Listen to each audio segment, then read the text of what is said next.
So this is the page for Black Pigeon Speaks, a alternative media, right-wing YouTube commentator. I haven't watched his stuff, so I can't say where he particularly lies on the political spectrum. But I guess from what I've heard, he's more of the he's not alt-right, but he's alt-light maybe, somewhere around that range. But it doesn't really matter either way. It doesn't matter exactly where he was on the political spectrum. All that matters is that his account has been banned suddenly for no reason. And if you go to, I assume this is his YouTube channel. If you go to, if you search YouTube Black Pigeon Speaks, this is the first thing that comes up. It says this account has been terminated due to multiple or severe violations of YouTube's policy prohibiting hate speech. And as far as I know, I have yet to find anything that says Black Pigeon Speaks has received these in the past, like the one strike, because I believe YouTube gives you 3 strikes before your channel is banned.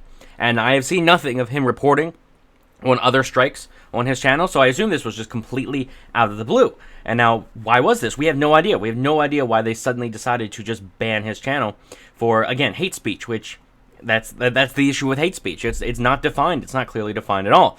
Normally, I would think the standard definition of hate speech is anything that directly calls for violence, something like that is actually illegal, because violence itself is illegal, and encouraging that is related to that in that regards.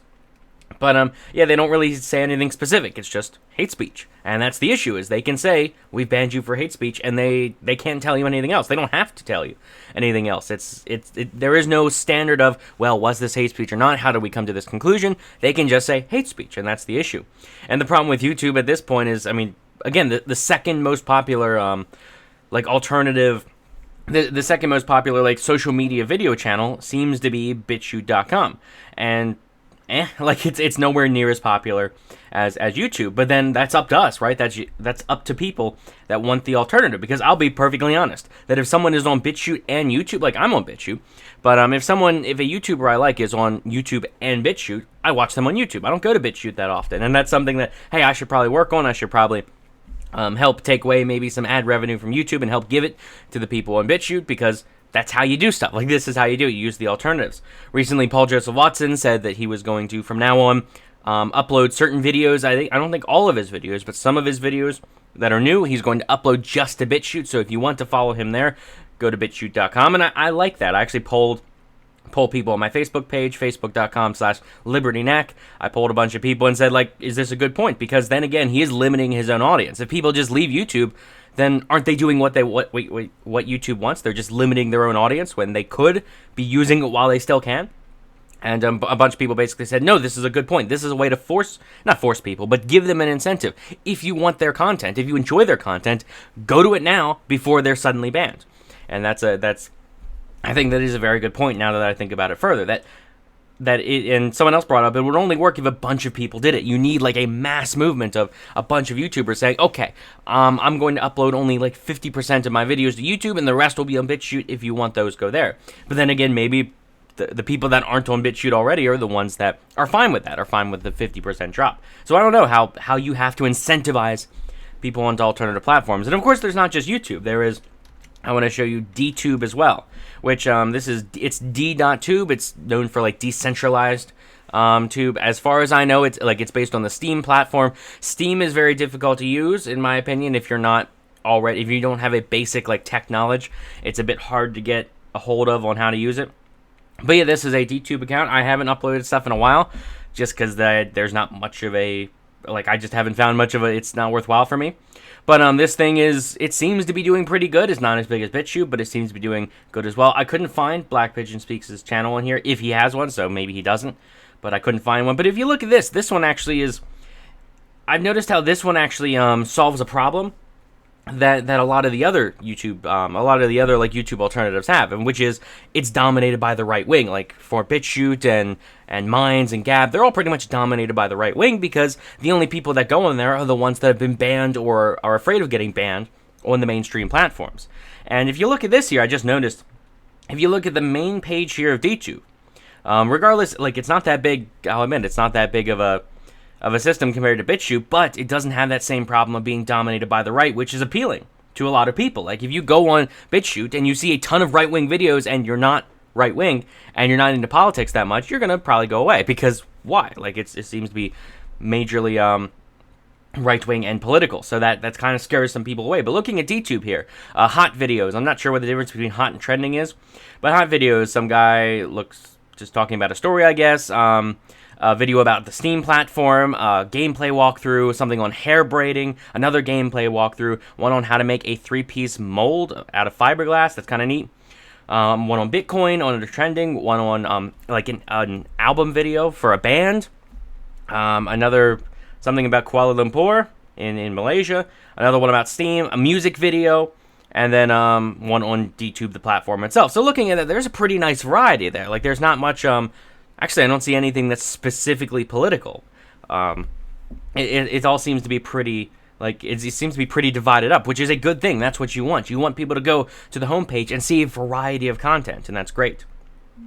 But why was Black Pigeon Speaks removed? All we can say is he was briefly mentioned, I believe, on the recent article by the New York Times about like the making of a YouTube radical. I think he was briefly mentioned, if I remember right. Maybe that was what tipped it off.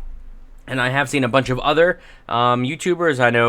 I think Carl Benjamin was one. Paul Joseph Watson was another, that are getting emails from major news platforms saying like, "Hey, we want to do an interview." It's like the same email sent to them, and I wonder if, like, hey, that's the next step. They're looking for dirt on these people and trying to get them banned. Because it does seem to be just literally just one after the other. And that's how you do it, right? You don't just ban all of right-wing YouTube. You don't just ban all of alternative media. You go one by one. You start with Alex Jones, and that's what they did. Then you go with someone like Tommy Robinson, where you don't actually ban his channel, but you put it in such a restrictive way that he's pretty much banned. And then you just keep going one by one. You keep taking people down, and that's the issue. So if you want to do it, if you want to if you're upset by this, if you want to do something about it, this is Black Pigeon Speaks channel on BitChute, bitchute.com. I believe it's slash Black Pigeon Speaks. It might be /channel / Black Pigeon Speaks, because that's how they label their channels. But he's got 27,000 subscribers here, so there's quite a bit of people already on here. But he had 500,000 on YouTube, and that just says, like, if you want to look at your market, that's something to keep in mind about your are you really doing what your audience wants, what your market wants? And for YouTube, 500,000 people said, "Hey, I like this channel." Like, "Hey, I thought this channel was good enough to subscribe to," and they banned it. They just vanished it, and they didn't give a reason or anything, which is very shady. I mean, they say hate speech, but again, it's like, I need a reason. What video? What was it? What was it specifically? It doesn't really help at all. But yeah, he's on here now, and I've noticed that his most recent video got 26,000 views compared to the rest, so I wonder if this is the mass exodus from YouTube finally coming to BitChute. But yeah, go follow him here. Go follow, like, just think of anyone that you watch and search for them on BitChute and see if they have an account. And if they don't have an account, tell them to get one, because BitChute has this algorithm BitChute has the system where if you create a BitChute account and you connect it to your YouTube account, it'll automatically upload videos from YouTube onto your BitChute account. So you just have to set that up and leave.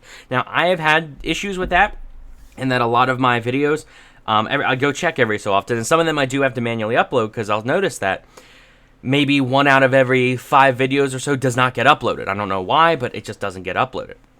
And that is a bit of a complaint I have, that it's not consistent, that I expect it to be uploaded and it's not, which is disappointing. But overall, like, notice that it doesn't take that much to create the account. So if you find someone that you like, if they're not, even better if they're not political too, let them know that, hey, there's this alternative media site. You just have to set up your account, connect it to YouTube, and then just let it go, and your content will be there, and people will see your content, and you don't have to double upload.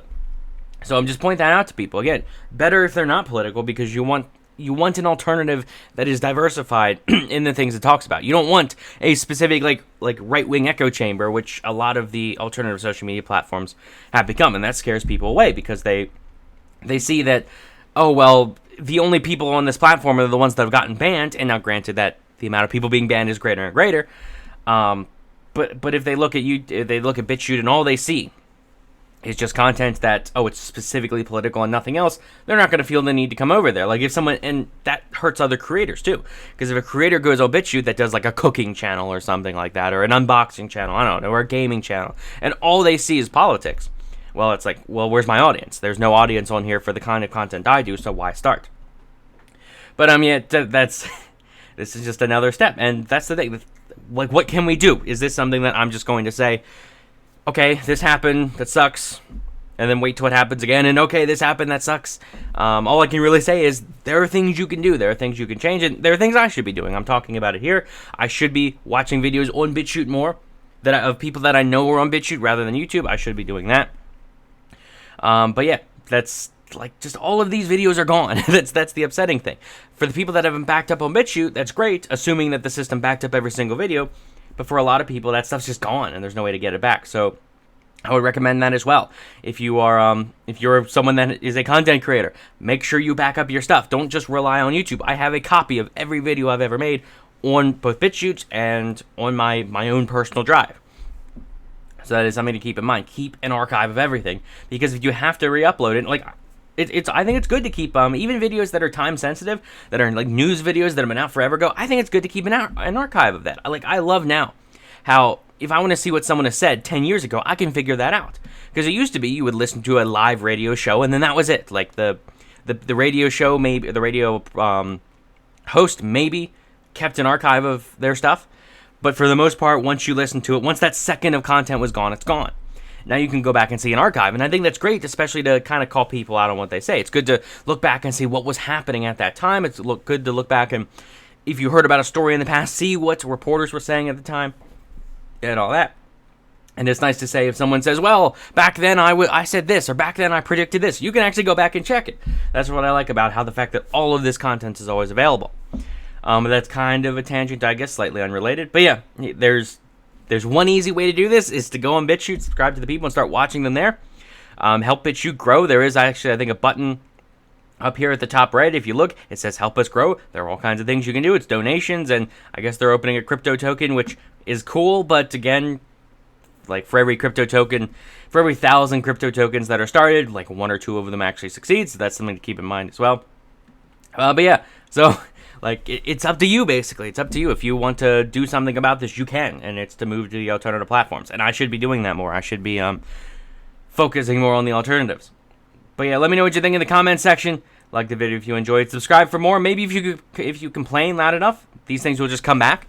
This happened with Medicare's channel. I know people complained about Medicare's channel just suddenly disappearing, and I did a video on it, and then it came back, and which was nice. They didn't say why it was removed or why it came back. They just did it. And there's a few people I've reported on already that their account is just banned, and then it shows up later. So I don't know what that is. I don't know if that was a legitimate glitch and they fixed it, or if enough people complained and then they brought it back. I don't know. But spread this around, spread this video around. That would really help me. That would really help pretty much this fight, I guess. Spread other people's videos around, not just mine. Although I prefer it if it was mine. But like the video if you enjoyed, subscribe for more. Leave a comment, because all 3 of those things kind of boost this video up in the algorithm. And remember that for other videos too, that boosts it in the algorithm, both on BitChute and YouTube and wherever else I put this video. And thanks for watching.